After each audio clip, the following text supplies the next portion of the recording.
Far to the north, where the land forgets the warmth of summer and the sea stretches endlessly in every direction, there stood an old lighthouse. It rose from the rocks like a silent giant, its paint weathered by decades of storms, its windows like tired eyes gazing out over the endless gray-blue horizon. Time had forgotten it, or at least moved on without it. The island it stood on had no name, not officially. On old naval maps, it was marked as Station 34, but locals in the fishing towns called it Walter's Light. Walter had been its last keeper. He wasn't famous. He hadn't saved 100 ships or survived a great fire. But for the people along the coast, he was a name they spoke softly, the way you talk about someone who was always kind, always steady, and always there. Walter arrived at the lighthouse in 1957. He was 32 years old and had just lost his wife to illness. Heartbroken and drifting, he applied for the post of lighthouse keeper not to find purpose, but to escape the noise of the world. The sea welcomed him. Life on the island was not easy. The waves crashed constantly against the cliffs, and winds howled in winter like lost wolves. Supplies came by boat once every 2 weeks. Letters arrived monthly. Radio connection worked only when the clouds behaved. But Walter found peace in the silence. Every evening, he climbed the long spiral staircase to the lantern room. He checked the lens, polished the glass, filled the oil, and lit the great lamp. It was a ritual, but more than that, it was a conversation. As if the sea needed to know someone was still watching. Sometimes he would sit beside the lamp, staring out at the black water below, and talk out loud, not because he thought anyone would hear him, but because it made the island feel less lonely. "Another ship passed today," he'd say. "Cargo, I think. Norwegian flag. Left a long white trail." Or, "Saw a gull trying to steal a fish from a seal. The seal won." Or, simply, "I miss her today." There were notebooks. Dozens of them. He filled them with weather logs, sketches of birds, stories, even little poems. He gave names to the rocks around the island: Lion's Tooth, Sleeping Whale, Mother's Reach. He named the big albatross that visited every March, Captain. But most of all, Walter listened. He listened to the wind's changes. He listened to the way waves struck the cliff, harder when a storm was coming. He knew when fog would roll in by the way the sun dimmed behind the clouds. He could smell rain before it came, taste salt before the tide turned. He became part of the island. Years passed like waves, endless, gentle, one blending into the next. In 1966, a fishing trawler named Dawn Whisper lost its bearings in a sudden fog. The radar failed. The captain panicked. But there, through the fog like a ghost sight, shone Walter's light. The ship turned just in time. They sent him a thank you letter, signed by all 8 crew members, and a carved wooden seagull. Walter placed it on the windowsill in the kitchen, where it still faced the sea, even after the glass cracked from a cold winter storm. By 1979, most lighthouses were automated. The Coast Guard offered Walter retirement and a pension. He declined. "I'll leave when the sea tells me to," he said. In the winter of 1984, Walter finally sent a message. Storm broke the eastern railing. Supplies water damaged. Thinking of leaving. It took 2 more years. He left quietly one morning in early spring. The sea was calm. The skies were unusually blue. He packed a single suitcase and a canvas bag. Inside the bag were 2 notebooks, the wooden seagull, and a small stone from the shore. Before stepping onto the boat, Walter turned back and whispered, "Don't forget me." He never returned. The lighthouse never worked again. Its gears rusted. Its lamp cracked.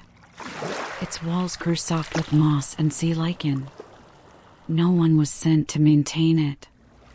Technology had replaced it with satellites and beacons far out at sea.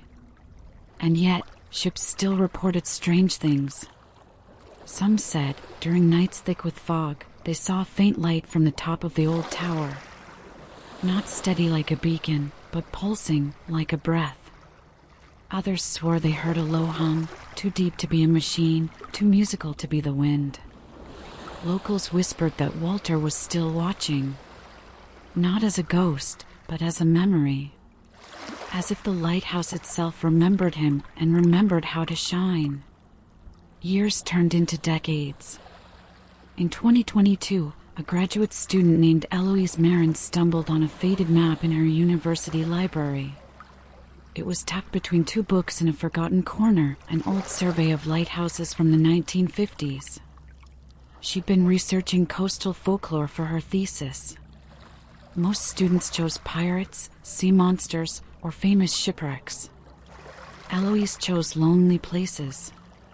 Something about Walter's light caught her attention.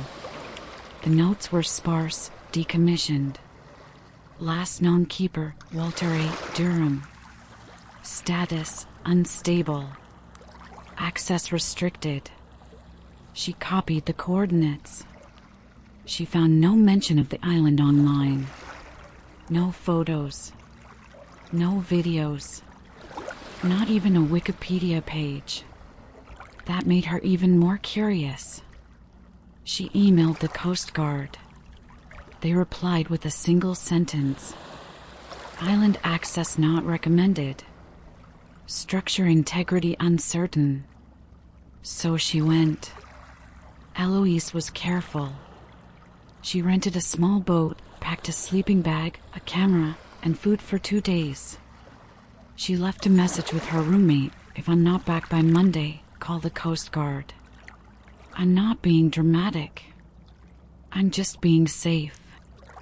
It took her 4 hours by sea. The island appeared like a secret, just as the sun dipped toward the horizon. The tower stood alone, covered in ivy and weather stains, proud despite its age. She moored the boat on the western side, near what looked like a broken dock. Her boots slipped on the rocks as she climbed to the entrance. The door groaned like a tired animal but opened. Inside, it smelled of salt and thyme. The stairs creaked. The floorboards whispered. She explored slowly, room by room, small kitchen, rusted stove, a cot with its mattress eaten by mice. On the wall above the bed, carved into the wood, was one word. Listen. She found a shelf of old notebooks. She read parts of one by lantern light. Birds arrived today. Early for April. Captain looks older. Storm due tomorrow. Lamp still steady. Missed her dream last night. They say I'll be replaced. Can't replace silence. Eloise curled up in her sleeping bag at the foot of the tower that night. Outside, the wind picked up. It whistled through the cracks like a flute. She didn't expect what happened next. Just after midnight, something changed. The wind paused. The room grew still. And then, softly, a low hum began to rise, from beneath the floorboards or above the tower, she couldn't tell. It wasn't mechanical. It was warm. Alive. She sat up. Her flashlight flickered. And then, on the opposite wall, in faint, glowing letters, words appeared. Eloise blinked at the glowing letters on the wall. Hello again. They were faint, bluish-white, as though written in moonlight instead of ink. No heat, no scent, no sound, but they glowed as if they had waited years to be read. She reached out. Nothing. The wall was cold, rough with age, the paint chipped and flaking. The letters began to fade, slow and soft, as though a breeze was lifting them away, even though the room was still. Eloise whispered, almost instinctively, "Hello." The hum beneath the floor deepened for a moment, like something old and vast was listening. Then silence. She sat back in her sleeping bag, heart quiet but racing just a little. Was it real? A dream? A flicker of light from outside? But the boat was moored on the far side of the island. There were no lights here. No electricity. And somehow, she wasn't afraid. In fact, she felt the opposite, like she was being welcomed. The next morning, the sky outside was clouded over with silver-gray mist. The sea was calm but endless, like a mirror holding secrets. Eloise made tea using a small camp stove. She sat on a stone just outside the tower, sipping slowly, watching the seabirds drift lazily above the cliffs. She thought about the notebooks, about the carved word on the wall, listen, about the glow, about Walter. What kind of man could leave a mark so deep that a building, just stone and glass, might remember him? She spent the day exploring. There were other structures on the island. A small tool shed, half collapsed. A stone path now buried beneath moss. She found a rusted metal bell near the cliff's edge, its rope frayed beyond use. But when she touched the bell, it rang. Clear and soft. Not like rusted metal should sound. It sang. Startled, she stepped back. A single seabird flew past, crying once. Eloise walked the shore, where smooth black rocks whispered under her boots. She found the little cove Walter had once described in his notebook, Mother's Reach, it said. The water curled inward there, gentle and glass-like. There, half buried in wet sand, she found a small, smooth stone. Someone had carved a swirl into its surface, like a spiral or the symbol for wind. She placed it in her coat pocket without thinking why. As the light faded, Eloise returned to the lighthouse. That night, she lit a single candle near the window, opened her notebook, and began to write. Second night. The place feels awake, but not in a scary way. I heard the hum again, very faint, like something breathing. I don't know if this is memory or presence or both, but this place remembers. I'm sure of it now. She paused, then wrote one more line. I think the lighthouse is lonely. That night, the wind was quiet again. And again, just after midnight, the hum returned. Eloise sat up slowly. This time, the sound felt more focused, more direct. It was coming from the stairs. She wrapped herself in her blanket and climbed carefully up the spiral staircase, past the old rusted rails, to the lantern room at the top. There, dust filled the air like snowfall. Cobwebs shimmered in the candlelight. The great lens was cracked in one place, vines curling through the broken glass. But as she stood in the center of the room, she saw something impossible. The lens glowed, not bright, but with a soft pulse. Dim, then bright. Dim, then bright. Slow and steady, like a heartbeat. She turned in a circle. Then noticed, along the base of the lens, more writing. This time not glowing. Carved in the brass, in shaky, careful hands. If I forget, may you remember. Eloise ran her fingers over the words. Her skin prickled. A quiet wind passed through the room, though no window was open. And in that moment, Eloise had a strange thought. Maybe the lighthouse wasn't humming. Maybe it was Walter. Or maybe they had become the same thing. She returned to the lower level and opened one of the older notebooks. The pages were brittle, stained, but still readable. She flipped to the middle. Sometimes I wonder if buildings can feel sadness. If the tower sighs when the lamp goes out. I lit it anyway tonight. Just for me. just so I wouldn't feel like I disappeared. She closed the book gently. Eloise felt tears she couldn't explain. The following day, she stayed longer. She hadn't planned to. Her food was nearly gone, and she was due back, but something inside her asked for more time. She spent hours organizing the notebooks, brushing dust from old shelves, even sweeping part of the floor. It didn't feel like she was exploring anymore.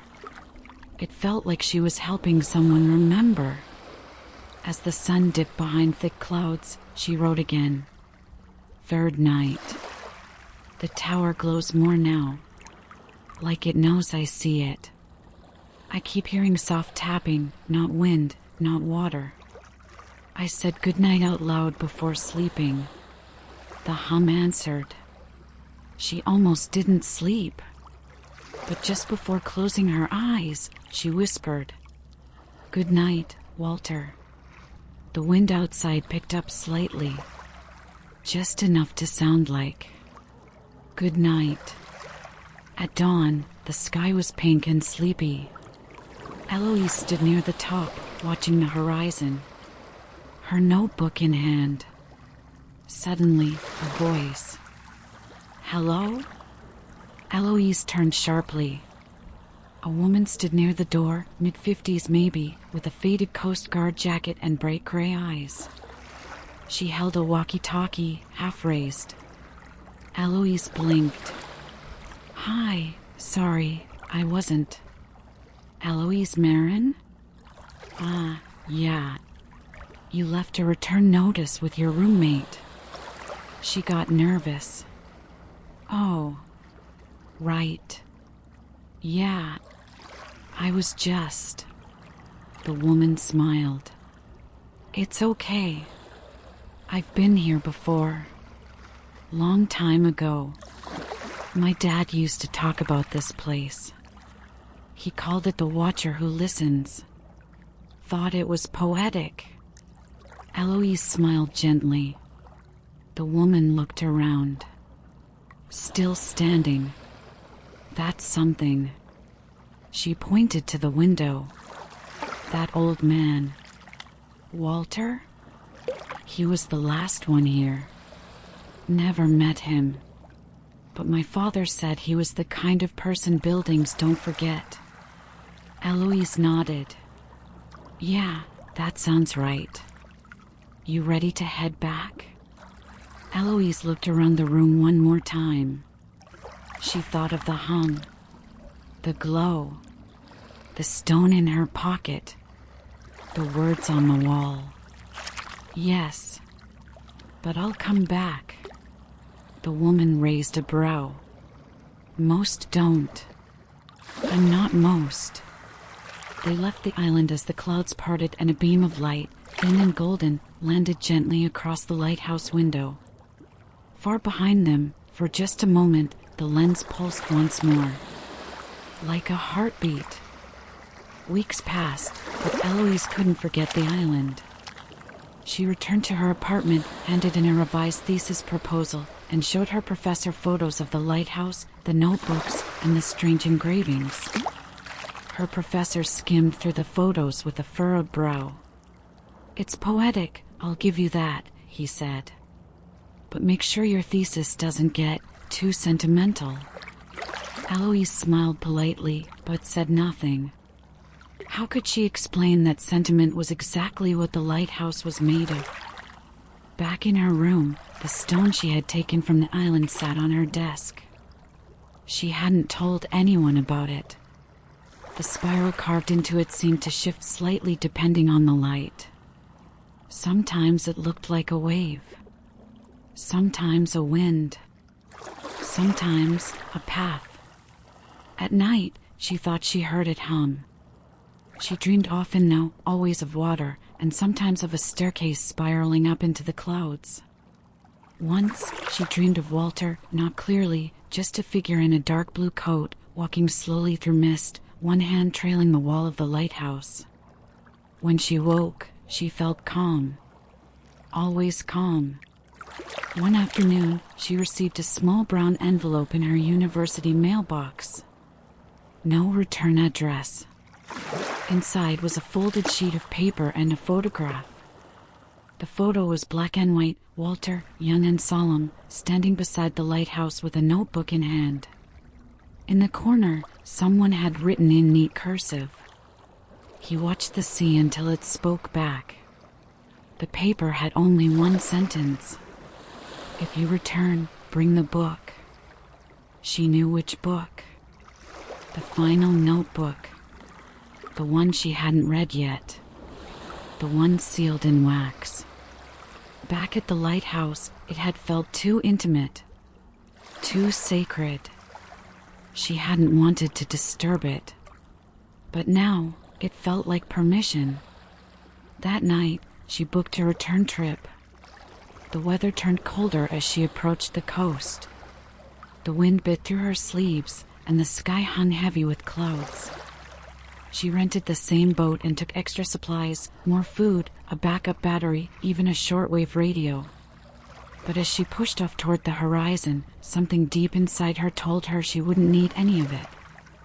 She arrived just before nightfall. The island looked the same, but somehow not. The tower stood straighter, the glass less cracked. The air felt cleaner, lighter. As she climbed the stone steps, she noticed something new. Someone had placed small white shells along the path to the door. They were arranged in a spiral. She opened the door slowly. Inside, nothing had been moved. Dust still clung to the corners. Her own candle and blanket were where she left them. But the silence was fuller now. Not empty, but listening. She took out the final notebook. The wax seal was brittle, as if it had been waiting to break. She opened the cover. Inside, Walter's handwriting was different, smaller, more careful. As if written in the dark. This is for the last one. Not the next keeper. The last one. The one who doesn't come to watch, but to remember. Eloise read slowly, breath held. There comes a time when the light is no longer for ships.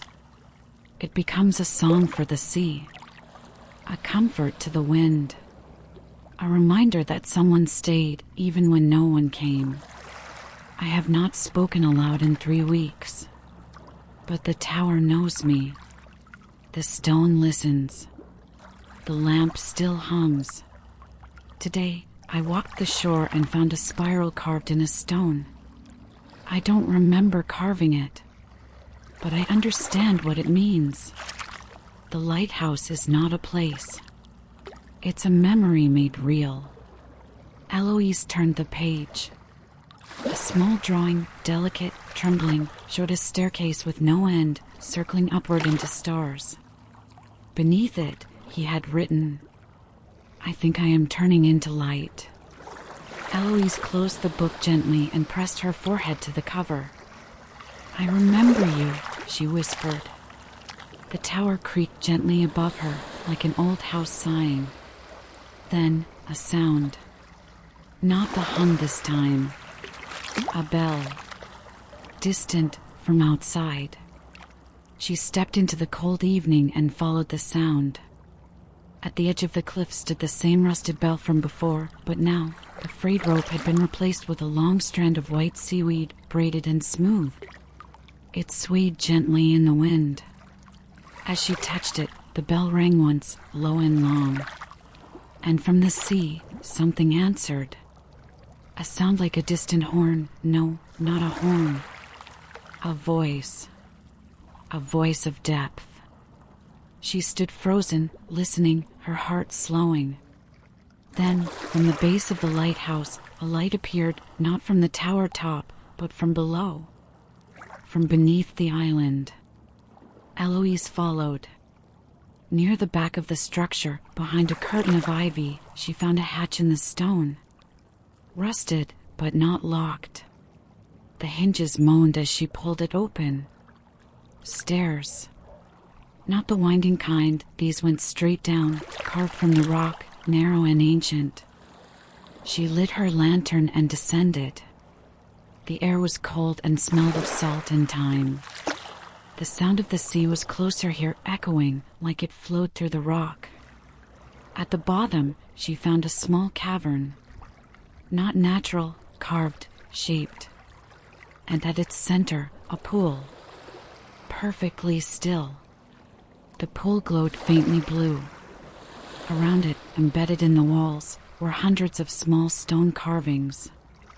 Spirals. Waves. Eyes.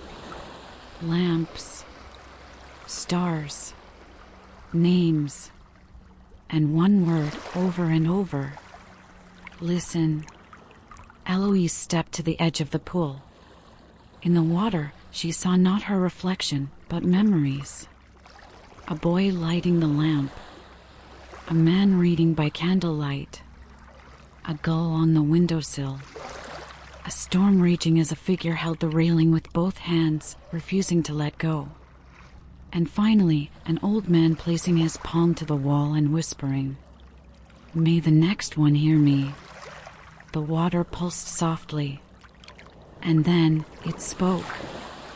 Not in words, but in memory. Images flooded her mind, not hers, but Walter's. The rhythm of the sea. The aching loneliness of silent years. The quiet joy of routine.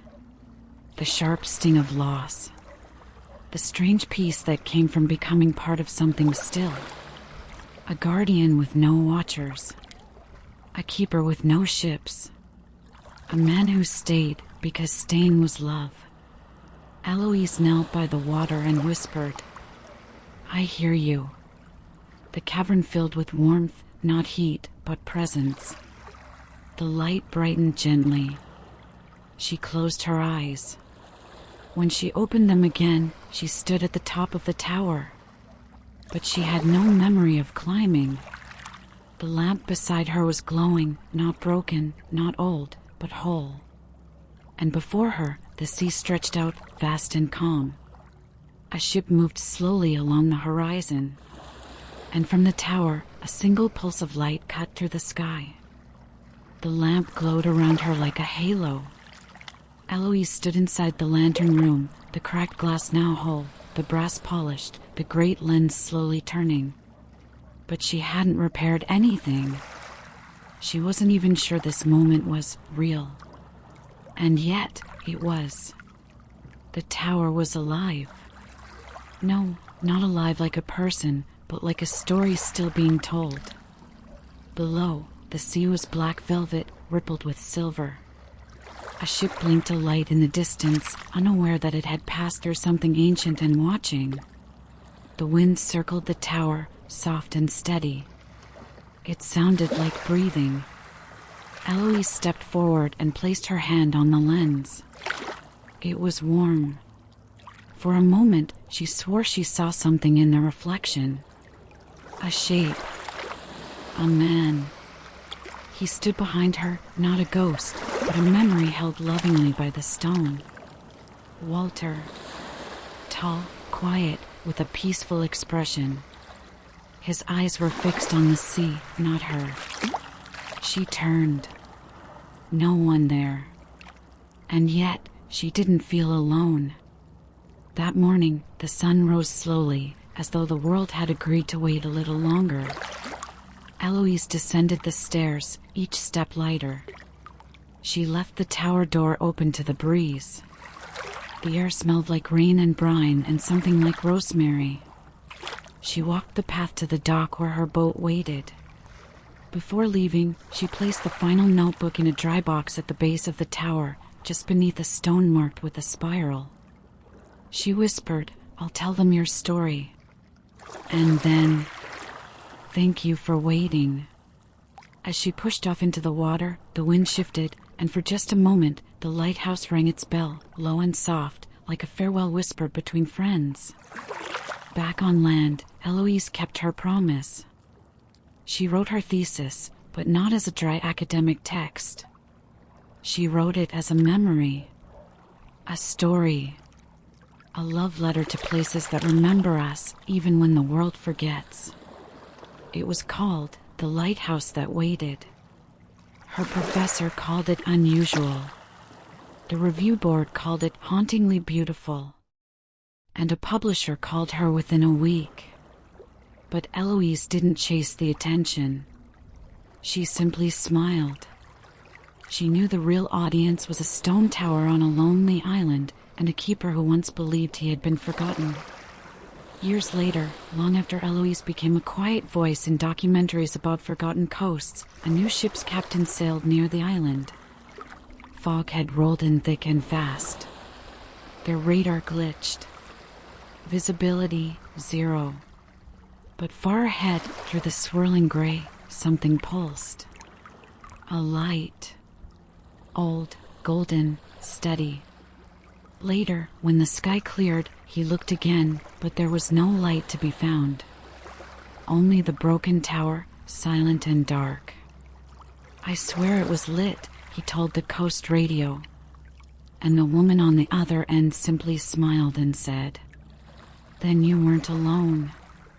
Some say the lighthouse is haunted. Others say it's magic. But the truth is simpler. Some buildings remember love. Some places refuse to be silent. And some lights never go out.